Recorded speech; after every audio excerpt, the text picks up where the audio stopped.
காயத்ரி, என்ன இது சின்ன பிள்ளையாட்டம்? அழாத, கண்ணத்தோட. நான் அழல பாட்டி.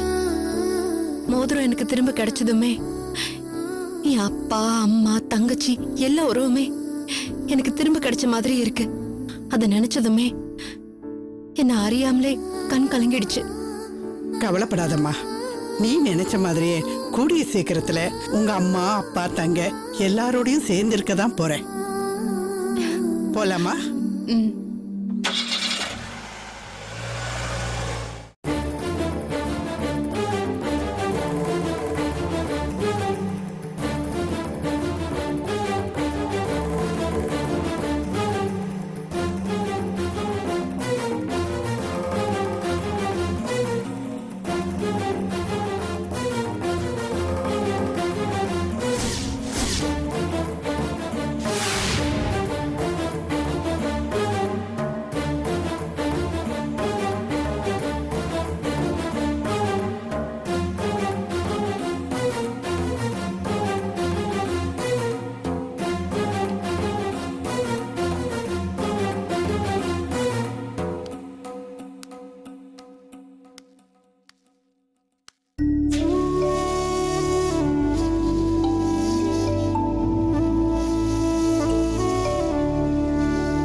ரேணுகா,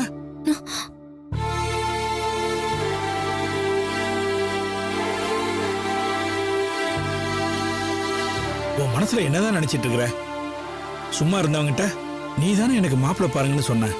அப்ப கூட ஏற்கனவே நடந்த மாதிரி நடந்தா வெளியில 4 பேர் தப்பா பேசுவாங்க, என்ன மதிக்க மாட்டாங்க, நல்லா யோசிச்சு சொல்லுன்னு சொன்னா இல்லையா?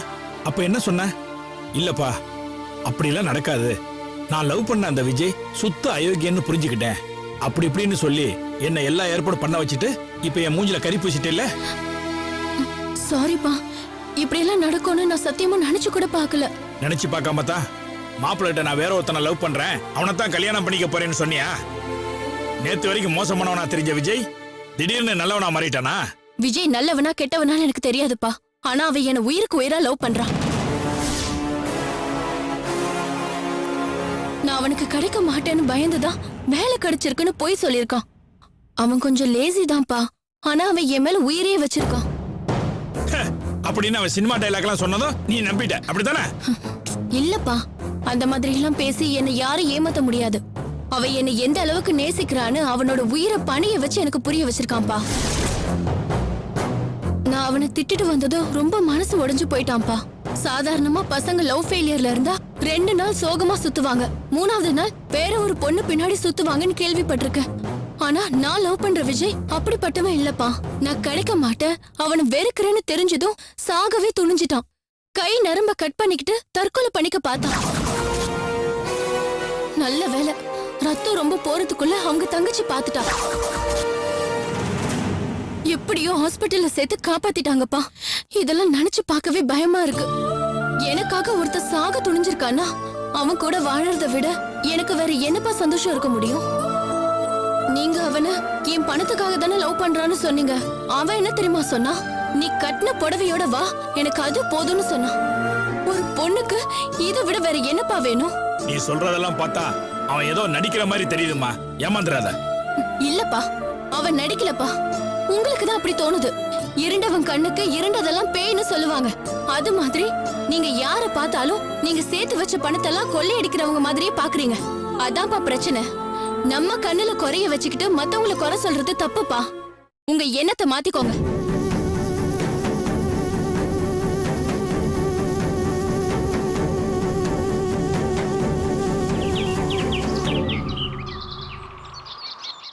இந்த மனுஷனை நம்பினதுக்கு நல்ல நம்ப வச்சு கழுத்து அறுத்துட்டாரு. இந்த ஆளை கட்டிக்கிட்டு குப்பை கொட்டுறதுக்கு எங்கேயாவது போய் தொலையலாம். காதலியா காதலி, இத்தனை நாள் மறைச்சு என்னை ஏமாத்திட்டாரு. அக்கா அக்கா வேணாக்கா, நான் சொல்ற தயவு செஞ்சு கேளுக்கா. நீ நினைக்கிற மாதிரி மாமா ஒண்ணு மோசமான ஆள் இல்லக்கா. ஆமாடா, உன் மாமா ரொம்ப நல்லவரு. கல்யாணத்துக்கு முன்னாடி எவ்வளவு ஒருத்திய காதலிச்சு கூத்தடிச்சுட்டு என்கிட்ட மறைச்சு கல்யாணம் பண்ணிக்கிட்டு இருக்காரு. அவர் போய் நல்லவருங்கிறியா? இத பார், என் கோவத்தை கலராத, மரியாதை போயிடுங்க இருந்து. ஏங்கா, லவ் பண்ண என்ன தப்பாக்கா? அதுவும் என்னைக்கோ நடந்த விஷயத்துக்கு இன்னைக்கு சண்டை போட்டு வீட்டை விட்டு போறேன்னு சொல்ற? இது உனக்கே நல்லதா படுதா? ரொம்ப நல்லதா இருக்கு. வாய் மூட புரியா இல்லையா? ச்சே, இந்த ஜிப் வேற போடவே முடியல. எல்லாம் எனக்கு வந்து வாக்கிது பாரு. அக்கா அக்கா சொன்ன கேளுக்கா. அக்கா போடா. அக்கா அக்கா வேணாக்கா, நான் இவ்வளவு சொல்றேன் கேட்காம. ராணி என்னது? கதிர் என்னடா உங்க அக்கா பேக் எடுத்துட்டு போறப்பட்டா? இன்னும் சமாதானம் ஆகலையா?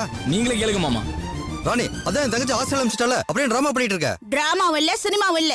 நான் எங்க அம்மா வீட்டுக்கு போறேன். உங்க அம்மா வீட்டுக்கு தானே போற? தாராளமா போயிட்டு வா. அதையே சண்டை போட்டு போனோம், சந்தோஷமா போயிட்டு வா. அடடடடா, என்ன என் மேல அக்கறை? உன் மேல நான் அக்கறை காட்டாம வேற யார் காட்டுவா? சின்ன வயசுல எல்லாருக்கும் வர்ற மாதிரி ஏத்து வீட்டு பொண்ணு மேல எனக்கு காதல் வந்தது. அவளும் என்ன காதலிச்சா, இல்லைன்னு சொல்லல. ஆனா அவ வீட்டுல எங்க காதல் ஏத்துக்கல. அவளுக்கு ஒரு தங்கச்சி வேற இருந்தா.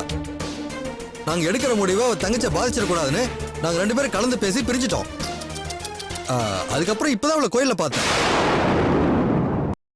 எங்க காதல் நாகரீகமா இருந்தனாலதான் தைரியமா அவங்க ஹஸ்பண்ட் கிட்ட அறிமுகப்படுத்தி வைக்க முடிஞ்சது. அதை முதல்ல புரிஞ்சுக்க. ஆமாக்கா, மாமா சொல்றதுலயும் பாயிண்ட் இருக்குக்கா. தேவையில்லாம கோவப்பட்டு உன் தள்ள நீயே மண்ண வரி போட்டுக்காத. அப்புறம் ஊர்ல 4 பேர் 4 விதமா பேசுவாங்க. என்னடா பேசுவாங்க? வேணாக்கா, ஏற்கனவே செம கோவத்துல இருக்கிற, நான் வேற இதை சொல்ல. அப்புறம் மாமா விட்டுட்டு என்கிட்ட சண்டைக்கு விடுதுக்கா. ஏய், இப்ப நீ ஒழுங்கு மரியாதையா சொல்ல போறியா இல்லையா? கல்யாணமாயி 7 வருஷம் ஆகியும் இன்னும் குழந்தை இல்லைன்னு மாமனை ஊருக்கு விரட்டி விட்டுட்டாங்கன்னு சொல்லுவாங்க. இதுல அப்படி வேற ஒண்ணு இருக்கா? சொல்லுடா, சொல்லு. நீயும் நல்லா சொல்லு. நீ ஒருத்த மட்டும் தான் மலடின்னு சொல்லாம இருந்த. இப்ப நீயும் சொல்லிட்டியா? இதெல்லாம் கேட்கணும்னு என் தலை எழுந்துச்சு. ஏய் கதிரே, என்ன கதிரே உங்க அக்காவை இப்படி சீண்டி விட்ட? விடுங்க மாமா, நான் வேணும்னு அப்படி சொன்னேன். இப்படி ஒரு அதிர்ச்சி வைத்தியம் செஞ்சாதான் அக்கா மனசு மாதிரி இங்கே இருப்பாங்க மாமா. வேற வழி தெரியாம தான் அக்கா மனசு கஷ்டப்படுவாங்க தெரிஞ்சு நான் அப்படி சொன்னேன். என்ன 4-5 நாள் அழுவாங்க, அப்புறம் எல்லாம் சரியாயிரும். நீங்க ஒன்றும் கவலைப்படாதீங்க மாமா.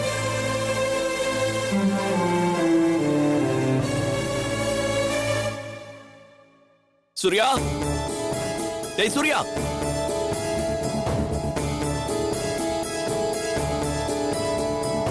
என்னத்துக்கு இவன் இங்க வந்திருக்கான்னு தெரியலையே. டேய் இப்படி குறுக்கு வழியில சம்பாதிக்கணும்னு எவ்வளவு நாளா பிளான் பண்ணிட்டு இருக்க? நான் பிளான் பண்றேனா? என்னடா சொல்ற? டேய் ஒண்ணு தெரியாத மாதிரி நடிக்காதடா.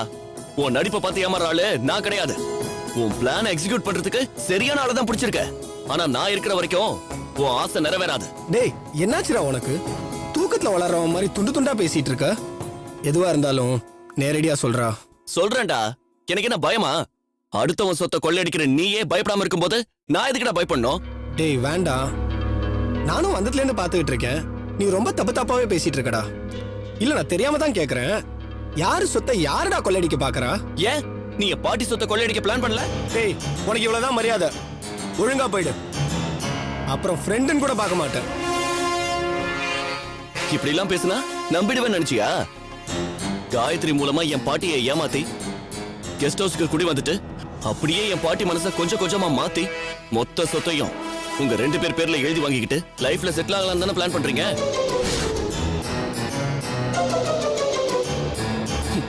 ஏற்கனவே எங்க பாட்டி காயத்ரி மேலதான் சொத்து எழுதி வைப்பேன்னு மிரட்டிக்கிட்டு இருக்காங்க. அதை சாதகமா பயன்படுத்திக்கிட்டு பாட்டியை பிரெயின் வாஷ் பண்ணி சொத்தை எழுதி வாங்குறதுக்காக தானே நீயும் அவளும் நல்லவங்க மாதிரி நடிச்சிட்டு இருக்கீங்க. நீ சொல்லி கொடுத்ததால தானே பாட்டி கிட்ட காயத்ரி வந்து உன்னை கெஸ்ட் ஹவுஸ்ல தங்க வைக்கிறதுக்கு பெர்மிஷன் கேக்குறா. என்னது? காயத்ரி என்ன கெஸ்ட் ஹவுஸ்ல தங்க வைக்கிறதுக்கு பாட்டிட்ட பர்மிஷன் கேட்டாளா? அப்படின்னா அவ மனசுல நான் இருக்கேன் தானே அர்த்தம். என்னடா இதெல்லாம் எனக்கு எப்படி தெரியும்னு யோசிக்கிறியா? இது என் தாத்தா கஷ்டப்பட்டு சம்பாதிச்ச சொத்துடா. அத கண்டவங்க வந்து தின்னுட்டு போறதுக்கு அந்த ஆண்டவனை விட மாட்டான். என் தாத்தாவோட ஆத்மாவும் பார்த்துட்டு சும்மா இருக்காது. அதான் காயத்ரியும் பாட்டியும் பேசிட்டு இருக்கும்போது நான் தற்செயலா அந்த பக்கம் போனேன். அவங்க பேசினது எல்லாத்தையும் கேட்டேன். அப்பவே உன் பிளான் எல்லாம் தெரிஞ்சு போச்சுடா. ஊமை மாதிரி இருந்துகிட்டு அந்த காயத்ரி எப்படி லவ் பண்ண வச்சேன்னு தான் தெரியல. சாரி விஜய், நீங்க நினைக்கிற மாதிரி எங்களுக்குள்ள லவ் எல்லாம் எதுவும் இல்ல. நானும் சூர்யாவும் நல்ல ஃப்ரெண்ட்ஸ், அவ்வளவுதான். அதுக்கு மேல எங்களுக்குள்ள நீங்க நினைக்கிற மாதிரி எதுவும் இல்ல. ஏய், யார்கிட்ட கதை அளக்குற? உங்களுக்குள்ள ஒண்ணுமே இல்லாம தான் இவனுக்காக பாட்டி கிட்ட பேசி கெஸ்ட் ஹவுஸ்ல தங்க வைக்கிறதுக்கு பெர்மிஷன் வாங்குனியா? பெர்மிஷன் வாங்குனா உடனே லவ்ன்றீங்களா? இவரை ஹவுஸ் ஓனர் வீட்டை காலி பண்ணுன்னு சொன்னதுக்கு காரணமே நான் தான். அது தெரியுமா உங்களுக்கு? என்னால ஏற்பட்ட பிரச்சனைய நான் தீர்த்து வைக்கிறது தான் சரியா இருக்கும். அதனாலதான் நான் பாட்டி கிட்ட கேட்டுக்கிட்டேன். நீங்க நினைக்கிற மாதிரி லவ் எல்லாம் எதுவும் இல்ல. ஏய், நீங்க 2 பேரும் லவ் பண்ணுங்க, பண்ணாம போங்க. அத பத்தி எனக்கு கவலை இல்ல. ஆக மொத்தம் சூர்யாவை எங்க கெஸ்ட் ஹவுஸ்ல தங்க வைக்கிறது எனக்கு பிடிக்கல. இதுல ஏதோ உள்நோக்கம் இருக்குன்னு மட்டும் எனக்கு நல்லா தெரியும். பாட்டி, என்னடா இவனுக்கு 10 நாள் டைம் கொடுத்திருக்காங்களே, அதுக்குள்ள வீட்டை விட்டு வெட்டிடுவாங்களே. இவன் போயிட்டானா மொத்த சொத்தையும் அனுபவிக்கலாம்னு நினைச்சிடாத. தொலைச்சிடுவான், தொலைச்சு.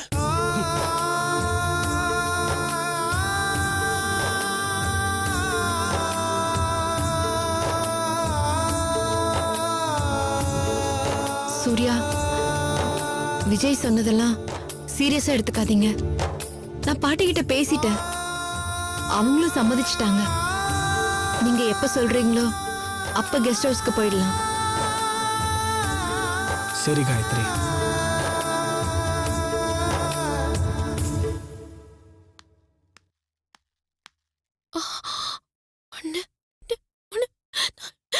போச்சு, எல்லாம் போச்சு. நான் படிச்சதெல்லாம் வேஸ்டா போச்சு.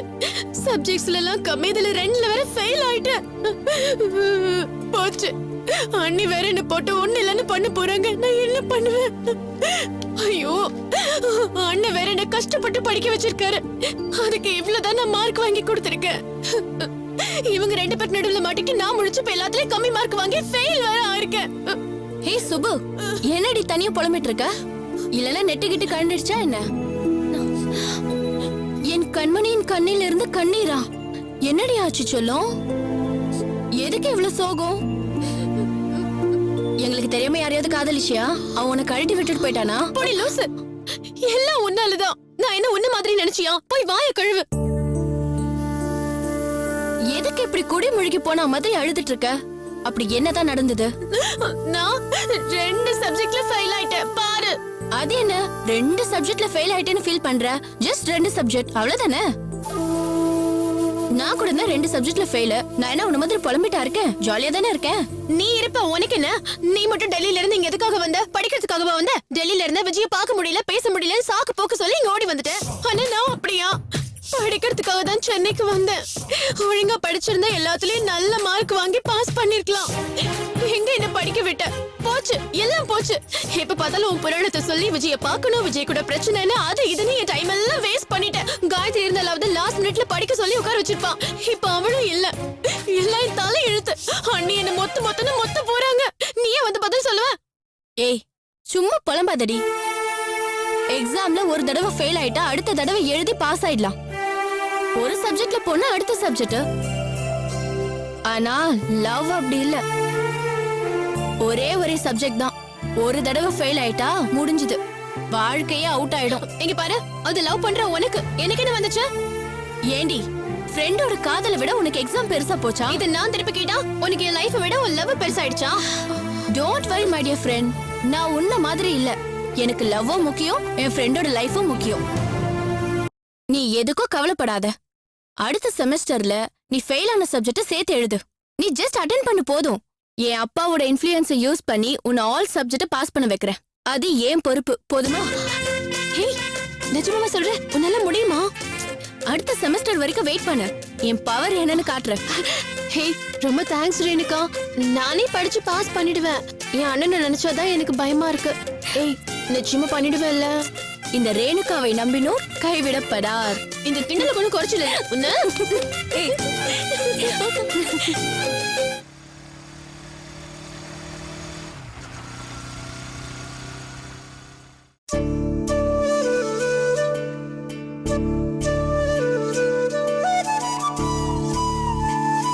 Good morning sir. Good morning. அந்த கான்ட்ராக்ட் ஃபைல்லாம் கொண்டு வர சொன்னனே, கொண்டு வந்தியா? அதெல்லாம் காலையிலே எடுத்து வந்து நம்ம ரூமில் வச்சுட்டேன் சார். சரி, நான் சாப்பிட போகிறேன். சார், நம்ம ரேணுகா மேடம் காலேஜ்லேருந்து ஹச்ஓடி உங்களை பார்க்கறதுக்காக வந்திருக்காங்க சார். என்ன விஷயமா நம்மளை பார்க்க வந்திருப்பாங்க? ஆமா, என்ன விஷயம்னு விசாரிச்சியா? ஏதாவது டொனேஷன் கட்டு வந்தா நீயே கொடுத்து அனுப்பிட வேண்டியதானே? இல்லை சார், நானும் அப்படி தான் இருக்குன்னு நினச்சி கேட்டேன். ஆனால் உங்ககிட்ட ஏதோ பர்சனலாக பேசணும்னு சொல்கிறாங்க சார். பர்சனலாவா? ஆமாம் சார். சரி, வெயிட் பண்ண சொல்லு, நான் வந்துடுறேன். சரி சார். அப்புறம் என் மெயிலை ஓபன் பண்ணி ஏதாவது இம்பார்ட்டன்ட் மெசேஜ் வந்திருக்கான்னு பார்த்து சொல்லு. Okay sir. ஓகே சரி போ.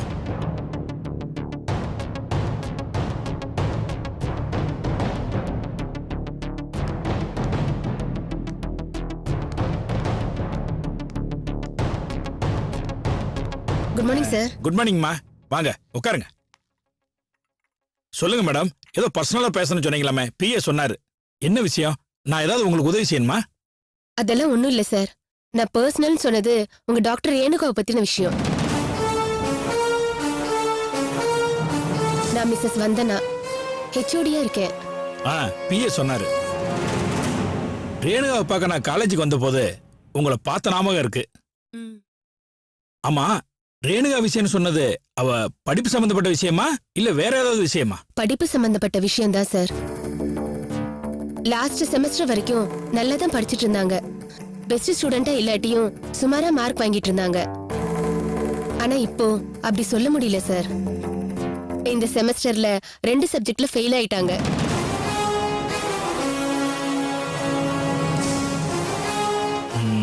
இந்த விஷயத்த நம்ம கிட்ட சொல்லாம மறைச்சிட்டாலே. நிறைய ஆப்சென்ட் வேற sir. Most of the days கிளாஸுக்கே வரது இல்ல. வேற யாராவதுனா நான் தேடி வந்து சொல்லவே மாட்டேன். ஆனா உங்க பொண்ணுங்கிறதுனால தான் வந்தேன். அது மட்டும் இல்லாம ரேணு சுமாரா படிக்கிற பொண்ணுதான். திடீர்னு படிப்புல கவனம் குறையுதுன்னா ஏதோ காரணம் இருக்கும். அது என்னன்னு பார்த்து சரி பண்ணிட்டீங்கன்னா மறுபடியும் படிக்க ஆரம்பிச்சிருவாங்க. அது சொல்லிட்டு போலான்னு தான் நான் இங்க வந்தேன். Thanks madam. அதை நான் என்னன்னு கவனிக்கிறேன். ஓகே சார், அப்ப நான் கிளம்புறேன். எப்படி வந்தீங்க மேடம்? நான் வேணா டிரைவரை டிராப் பண்ண சொல்லட்டுங்களா? இல்ல சார், நான் வந்த ஆட்டோ வெளியில தான் வெயிட் பண்ணிட்டு இருக்கு. நான் போய்க்கிறேன். வரேன் சார். ரொம்ப நன்றி மேடம்.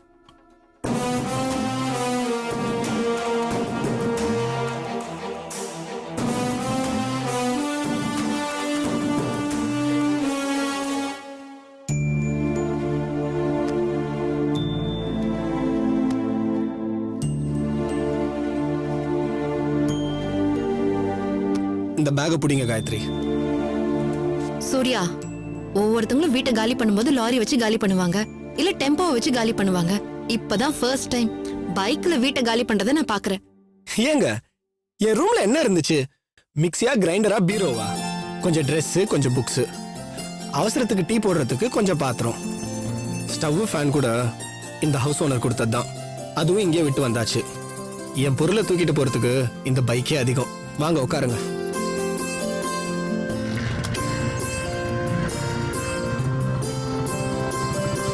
போலாமா?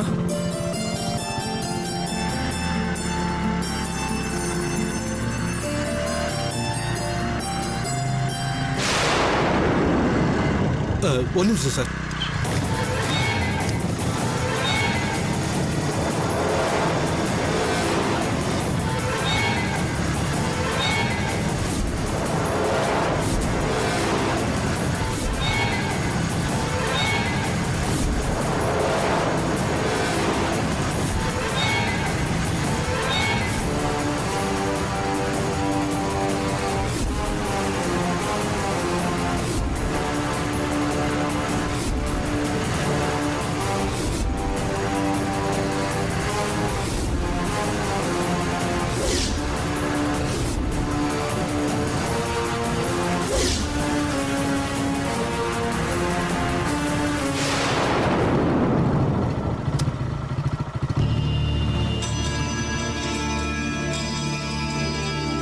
Security, security.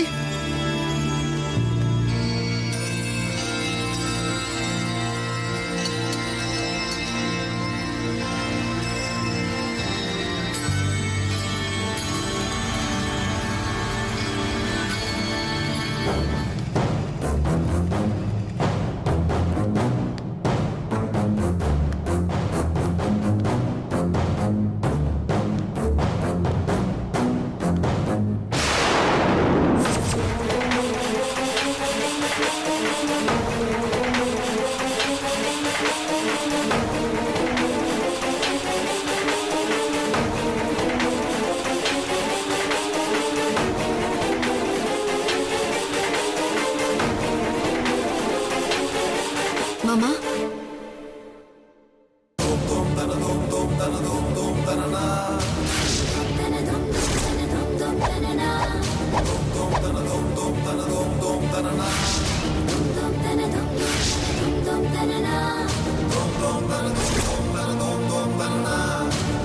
dum dum dum dum dum dum dum dum dum